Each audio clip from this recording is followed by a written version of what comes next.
Peace, y'all. Good morning. It's a nice Tuesday over here in Chicago, and I'm just enjoying the weather a little bit before my day gets fully activated. So, as you all know, we have our tribe chat coming up September 6th,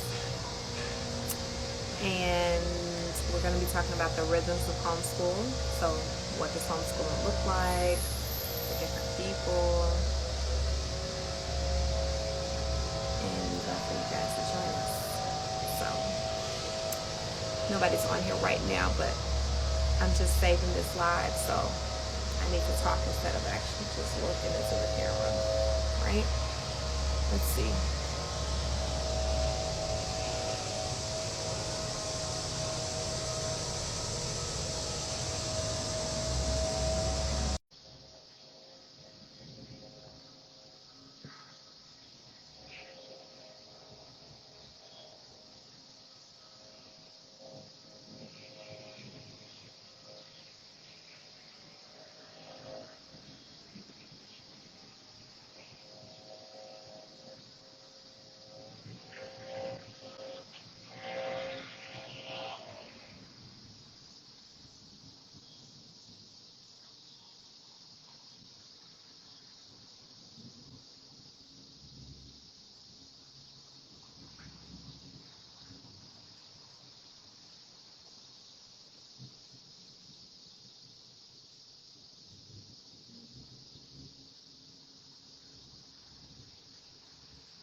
Hey, peace. Peace. How you doing? I'm doing well. How are you? Good. Good. Good. Well, it's nice and sunny out there. Oh yeah, it's hot. Shoot, I'm so let me see if you can see this behind me. This Wow. is a art preservation project that I'm coordinating. So we're doing like renovations and restoration to this historic landmark. So I'm here just doing Nice. some work today. Okay. All right. Yeah, yeah, Nice, nice. Well, I'm yeah. I'm not gonna hold you long because you out there Okay. working hard. But Let's see. I just wanted to come on here and just kind of chat a little bit about Okay.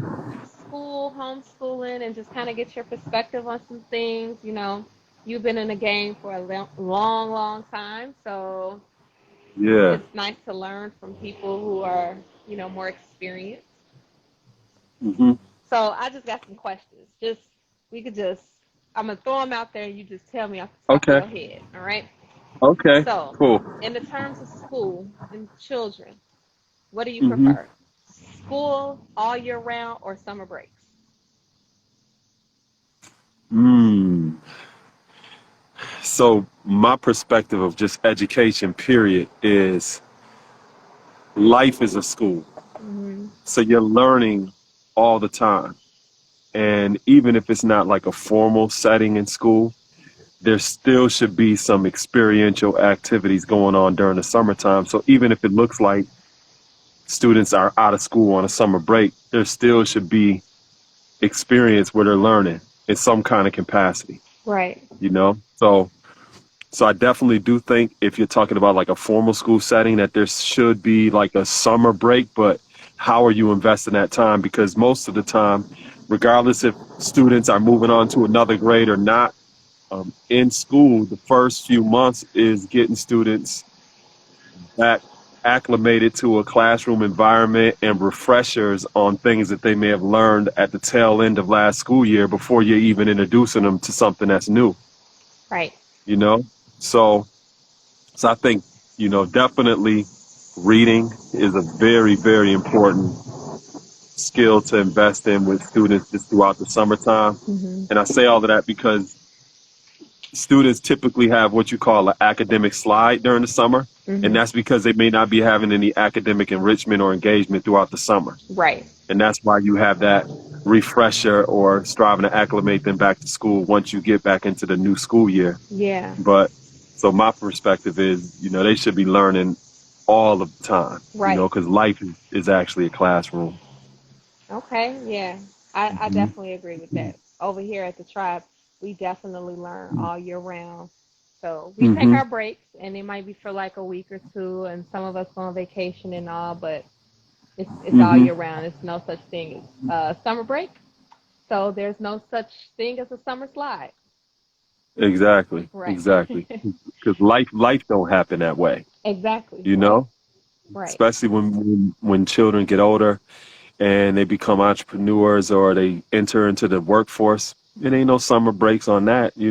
Right. Especially if you're an entrepreneur. Mhm. You're Right. working all the time. So, Exactly. So, yeah. let's say for preschoolers, which do you prefer, play-based learning or early instructional learning? Both. So to me, it's not either or. Okay. I think it's a way to incorporate instructional learning in play-based, or children learn a lot um, through just symbolic play, Yeah. utilizing like different type of costumes and interacting with one another in terms of just social emotional. Mhm. So I think it really has to be a combination of both, Okay. because if it's leaning to one side, then you're missing something on the other side. Right. So I know I've seen children that did a lot of play-based learning, Mhm. but then when it came to like structure and like academic like curriculum and stuff, some of them, they found it difficult to make that transition into that because they was playing all the time. I Right. mean, some of the adults we deal with right now play too damn much right now because they was spending all that time playing all the time when Yep. they were younger. Yep. You know what I mean? Yep. So you really have to have a combination of both. To me, it's not either or, and it has to be a balance.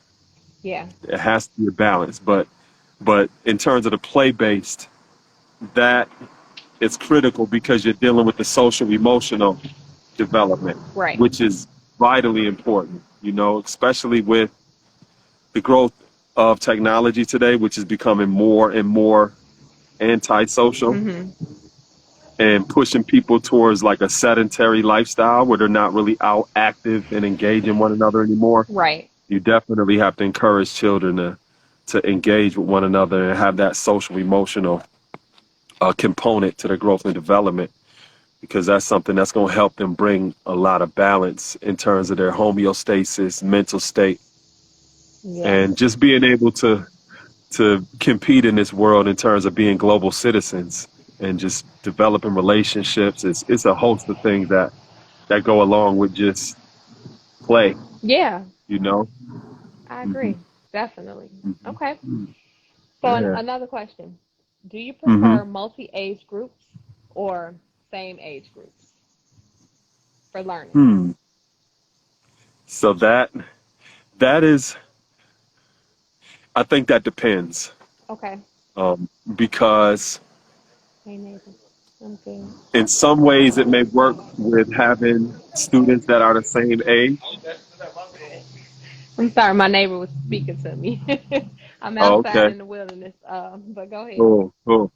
Yeah, I was saying sometimes it may work with the same age group, but when you look at a lot of the first schools that we established as a people, after Reconstruction and going into the era of segregation where we were only able to rely on one another, Mhm. Mhm. those were multi-age They schools were. They because we were. only had one I schoolhouse, was just gonna say you one know, schoolhouse. Yep. and that worked very successfully, but you had other different components going back to what I said about self-reliance. Mhm. You didn't have a lot of distractions. People had more of a sense of collective work and responsibility. And it worked because we understood not only that this is all that we had in terms of depending upon one another, but we also understood the roles and responsibilities of youth in different age categories. Yeah. So if you had a school with a 5-year-old in there, the 12-year-old would be delegated to be an assistant in that school setting. Right. And they would take on a lot of responsibility and being groomed by the educators to take on that type of position as they get older. Yeah. So it was a different structure during that time period. I say that to say that that model can still work today, Mm-hmm. but you have to have that collective work and responsibility and that sense of self-reliance Okay. and support by both parents and guardians, Right. males and females involved in that process, because it requires that, again, that collective work and responsibility, but if that was the setting and the model, I think it can work. But if we didn't have that setting and a model, it can also work with the same age group. Yeah. Okay. But there are certain things that are still applicable to both learning environments in terms of delegation of responsibility. So for example, when in one of my preschool classes, I had a 4-year-old, and this dude was so evolved. He's the type of person that at 4 years old, if you left him in an environment, he would figure it out. If he didn't know how to get some food or some directions, he was that sophisticated that he would figure that out. And he was 4 years old, but also I had another 4-year-old in the same classroom that I handed a cup of water one time, and he took it and drank out of the top part of the water, and it poured all the way down his shirt, Oh. Yeah. So I kind of assumed that in terms of his development that he would know the same thing that the other 4-year-old did. But, everybody has their own degree of growth and development, and you're always going to have that responsibility of delegating, Yep. and meeting people where they are. But I think you work with what you have. If you Yeah. have students that are all the same age group, make it work. If you have a space where you have multi-age students, you can make that work. Okay. Okay. Yeah.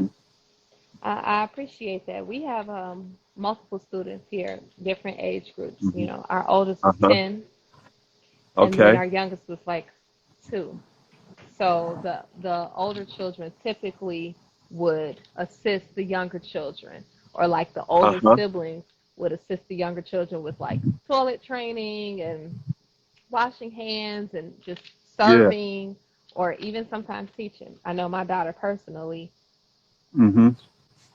sometimes she didn't like to be a part of the group. She is more of an individual learner. And I Mm. just decided one day, well, you know what? I'll allow you to be one of our assistants, and you can assist us with the younger children because she's really good with smaller children. Mm. And that worked out. Mm-hmm. It worked out better. She's still learning, right? Mm-hmm. And they're learning as well. So it did work out for the collective whole. But yeah, Yeah. I And agree.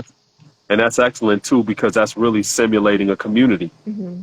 Because in your community, you're gonna be interacting with students of all various different ages anyway, Right. outside playing and just learning in terms of experiential aspect of life.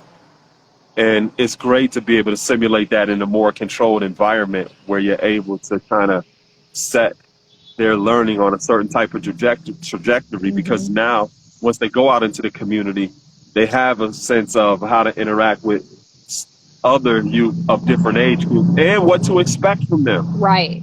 Right. So you got a 3-year-old and they're around a 10-year-old all of the time, and they see how responsible and mature they are. That's going to give them a sense of expectation in terms of how other 10-year-olds should be, and Yep.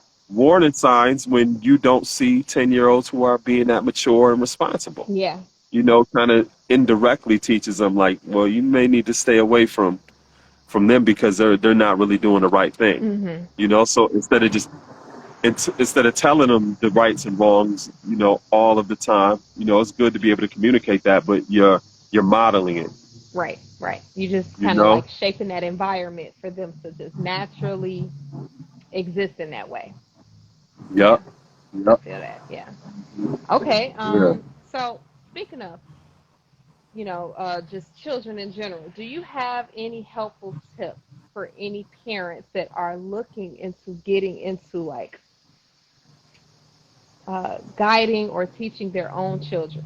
So like those first time parents that are like, I'm not really sure if I really want to like, you know, have my kids go back to school. I Hmm. might want to just try my hand out at teaching them myself.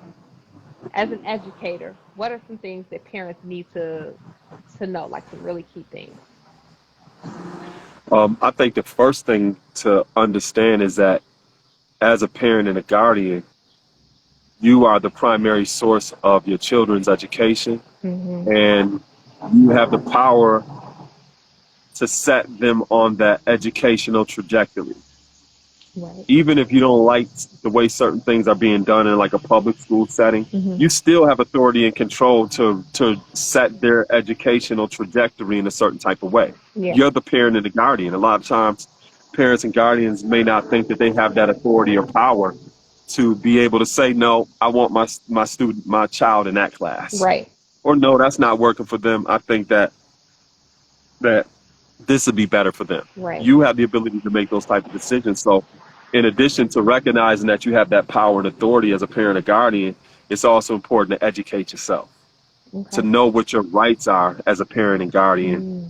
and what you have the capacity to do. A lot of times people may fear the unknown. Hmm. And one of the reasons why they may not take the type of step that you're talking about is fearing that they may not have the capacity, the authority, Hmm. or the expertise to even teach their children, when the reality of it is, as soon as your child was born, you've been teaching them. Yep. Whether you want to acknowledge it or not, you've been in that position, Hmm. you know? Hmm. Um, and a lot of times, children thrive in environments where they have more of a capacity to choose some of the things that they would like to learn. Yeah. You know, when you talk about just education, it comes from the Latin root educere or educare, which means to draw out.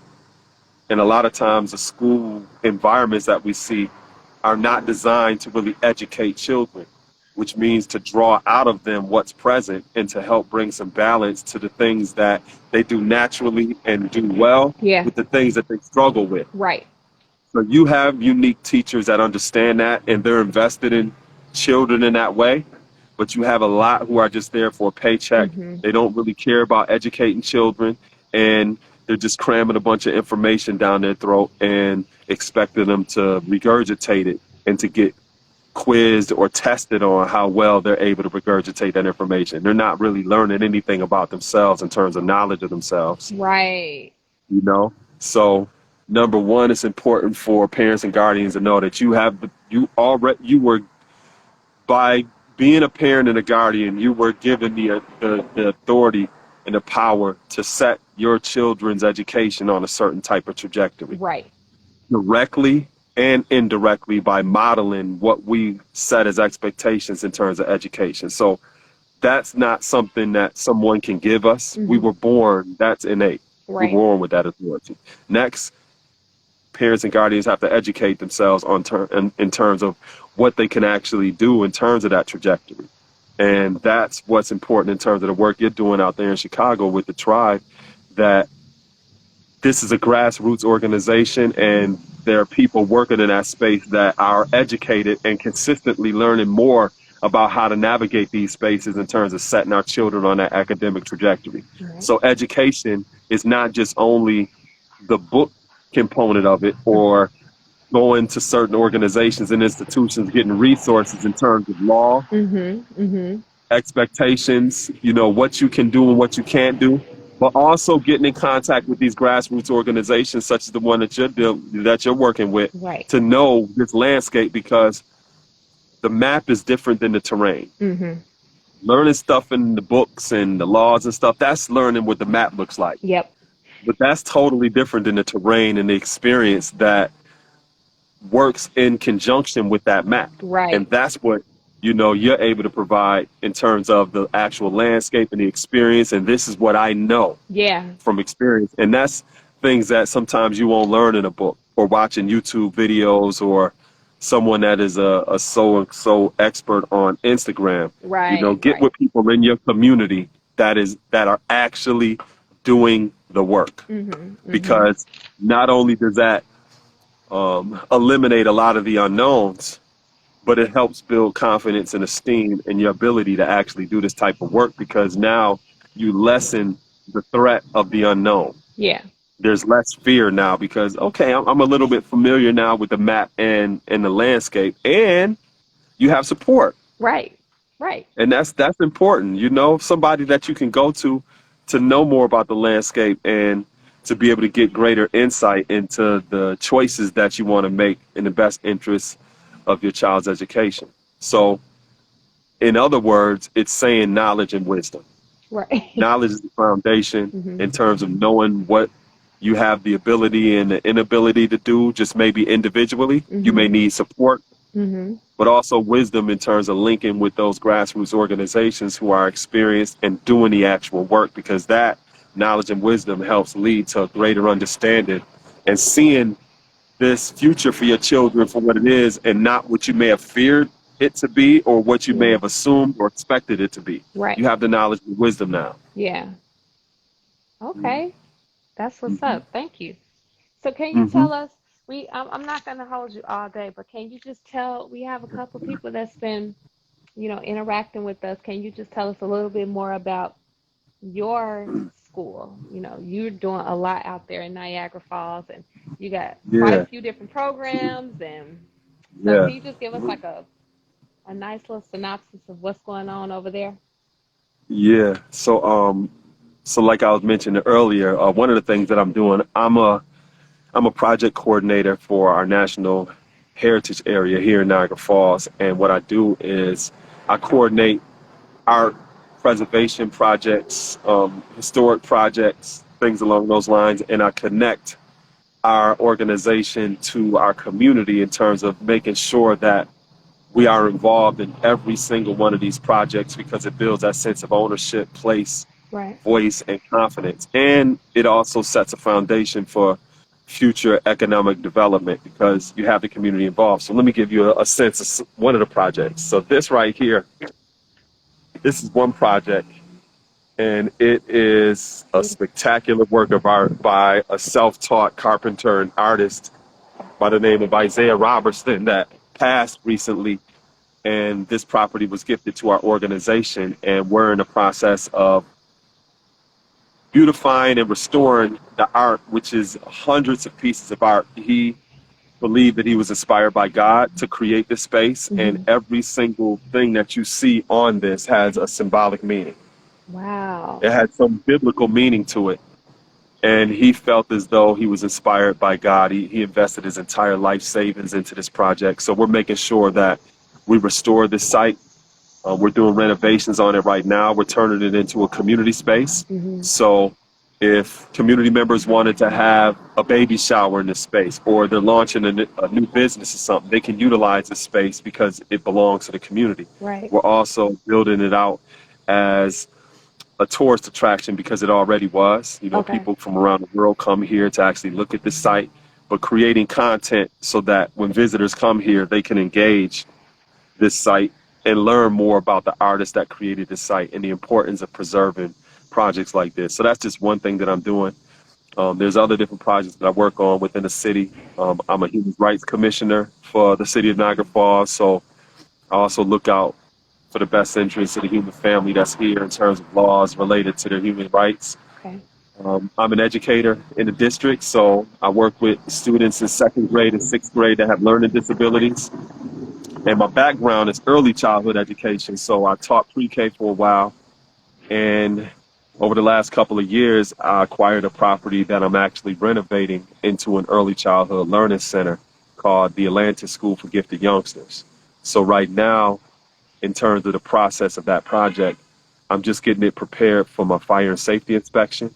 And then once I go through my fire and safety inspection, then I'll be able to acquire my license and then start accepting students in my program. So that Atlantis School for Gifted Youngsters is really just a culmination of all of the various different youth advocacy and community work that I've been doing over the years, and I'm able to centralize it into one site And the focus in terms of early childhood development is that is one of the most critical times of a child's growth and development because it's the formative years. Mm-hmm. And in those formative years, as parents and guardians and just adults in general, we are invested in creating the brain architecture of our future generations. And I wanted to be involved in that particular part of our children and all children's growth and development to help set them not only on that educational trajectory, but that trajectory in terms of them learning about what their power is, how to control their power, and how they can be citizens in a way where they're able to bring more beauty to this world, as opposed to perpetuating the things that we see that are broken. So that project is really like my baby, and I've been working real hard on that. I've invested my own money in the project. I haven't gotten like grants or anything like that. I actually put up a GoFundMe about a year or so ago because people were reaching out to me in terms of how they could support what I'm doing. So I put that up, and people have donated to my renovation project through that.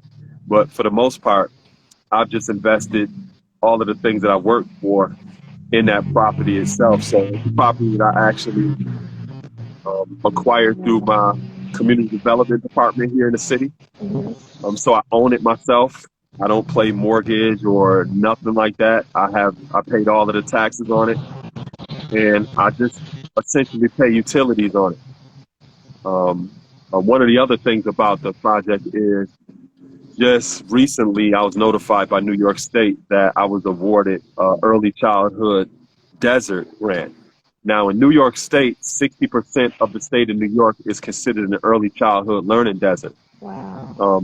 People are usually familiar with food deserts and food swamps, but there are also early childhood learning deserts. Mm-hmm. And because my site, the Atlantis School of Gifted Youngsters, is in an early childhood learning desert, I was able to acquire a grant from New York State to assist in my programming. So that wasn't something I expected. Right. You know, I already set a plan to finance and do everything myself. So that's something that's just additional to the plan that I already set forward. And, you know, I'm thankful to be able to have that opportunity. And that's essentially where I'm right now. It's a private institution. And in addition to the early childhood learning component, I'm also going to have an after school program for students 9 to 12. And that's going to be, or it's going to function as a cooperative. Mm-hmm. So I have a large network of people such as yourself and others who have different skill sets that will have the ability to come in and teach the youth here in my city some of the things that they would necessarily learn in school or other different programs. And that's what makes it unique. They'll be learning life skills about things from herbology to yoga to veganism or vegetarian, you know, easy to prepare meals, things that they're not necessarily learning, financial literacy, you know, all of these things that people that are in my network have agreed to be able to share with the youth there. So the after school program is going to function as a cooperative. And I'm going to have people coming from all over the place. Whenever they're here in the city of Niagara Falls, they have a place to stay. And all that I ask is you just share your skills with the youth in this environment, you know? So yeah, so I'm very excited about that. I've been documenting it every step of the way so that as I go through this process, I will always and also be able to educate others on how to set up community schools like this as well. So that's also an important part of it because, you know, I'm showing people every step of the way that this is possible to create institutions, you know? Yeah. That is just amazing. And I've told you this before, but I really admire the work that you're doing.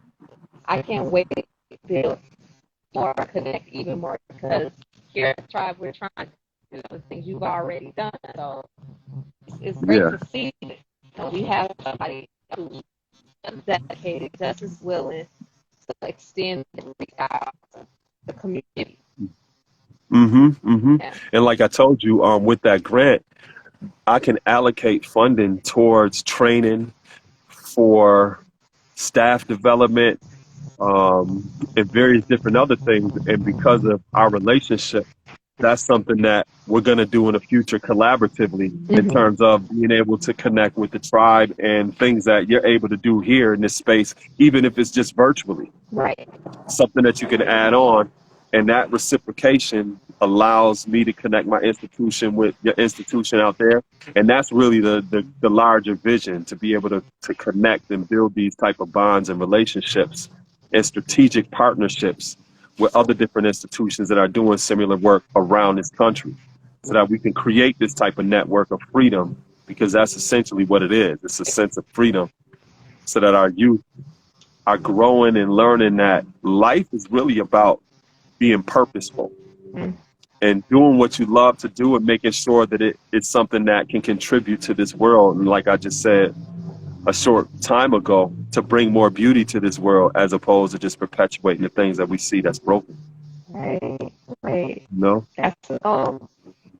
Hmm. Well, thank you so much, Dean, for joining me today. Briefly Yeah, on what they're working hard. yeah, yo. I'm look at the inside. Hold on, check this out.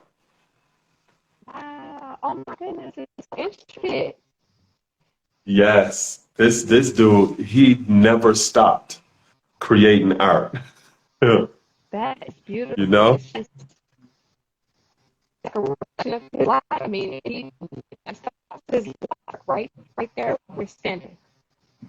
Say it again. And that this is his life. If he's never stopped, this is what he's done his whole. Yeah, yeah. So yeah, so this is the I helped with establishing our Niagara Falls Underground Railroad Heritage Center. So I would say over the last several years, I found myself in spaces dealing with historic preservation and learning a lot about that. It's like that's also the importance of creating our own institutions and controlling that narrative, because generations from now, we need to make sure that we have things that are in our hands that we can pass on to our children, Right. and that it remains consistent in terms of its mission and identity, Yeah. so that it never falls in the hands of anyone else, you know? Right. So I've been learning a lot about that, and it's something that I strive to bring to others in terms of consultant work, or if they have ideas about, well, how do I preserve this? Hmm. If I want to create a landmark, like what's the steps that I need to take in order to do that? Or, it's exciting work, I would say that, but it's definitely some manual labor too, you know? Yeah. You gotta have that balance. I mean, you're doing the Yeah, mental workload, but now you gotta put the hands to it. So yeah, yeah. Well, thank you yeah, so much for showing it to us, and thank you no doubt. for joining us. And for those of you who are still watching us live, Saladin will be joining us for this upcoming month's Tribe Chat. We'll be talking about the rhythms of homeschool and all the different learning styles. So you'll get a chance to ask him more questions and learn more about everything that he's doing up there in Niagara Falls. So you can go to our link in our bio and register and check out Atlantis Build to see more about what he's doing over there. So thank Cool. you. Thank you so much for joining. And we Okay, will, Queen, I appreciate you yeah. and all the work you're doing out there. Thank you. Thank you. Well, Yeah, I'll let you go ahead and go, and I'll just no chat with you doubt. later. Okay, enjoy the rest of your day. All right, you too.